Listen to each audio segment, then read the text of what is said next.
तार बाबू के बियाह होता हो। का बात करता रही बुढ़ापा में? अरे तार हो बाबू ना होई बाबू। का बाबू बाबू बाबू ए बाबू आओ ना। अरे ई त हमर मजनुआ हो। अरे भाग जो ना त तहरा के मुआ दिहे सोन। ए बाबू बाबू बाबू आओ ना। हाँ बहुते प्यारी करी ले जानू देख ल सीना फाड़ के अबू ना तो मर जाइब दो तहवे चियार के बाबू ना बहुते प्यारी करी ले जानू देख ल सीना फाड़ के आवो ना तो मर जाइब दो तहवे चियार के मेरी शादी में अड़चन लाओ ना। बाबू बाबू अरे का हो? भाई जी थोड़ा धीरे मारिए ना, अभी ताजा ताजा वैक्सीन लिए हैं, बहुत घाव लग रहा है। कुकुर ले खडाट के भगाओ ना ए बाबू बहरिया बोना। जाओ ना। ए बाबू बहरिया बोना। अरे साफे थुथुर हवा का। अरे जाना। अरे सब मार के मुआ दी है। अरे काहे नहीं खो समझत।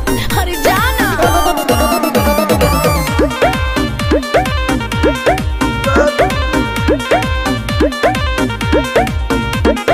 फेसबुक पर देखली ह शादी के क्लिप के लव के ते धो दे हली गोबर से लीप के बाबू।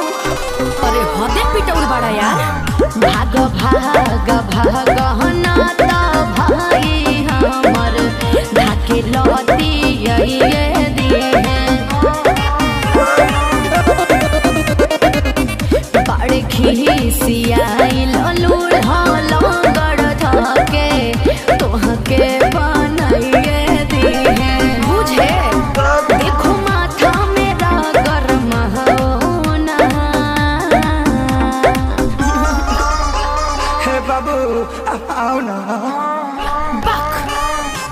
भाई से अपना हूँ गवाओ ना ए बाबू बहरिया ना। ए बाबू बहरिया ना। साफा समझा तो नहीं। अब की बार हाथ गोड़ कपार सब टूट जाए। अरे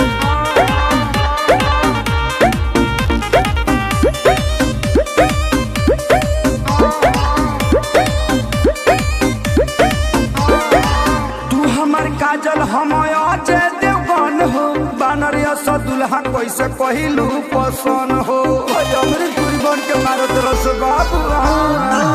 कमी कुछ नहीं खे बस तहनी मनी तोहरा से खरिया बड़े बड़े बेरोजगार ना विवेक सुना दुल्हा नो करिया बड़े। अब समझ में आई रखे सारे विशाल घर जाओ ना। अरे जाओ। आओ ना ए बाबू आओ ना। भाई से अपना हूँ गवाओ ना जाना। ए बाबू बहरिया ना। ए बाबू बहरिया ना।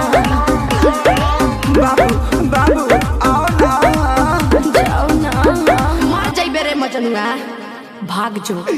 ए पंकज जी गड़िया लेके आई ना।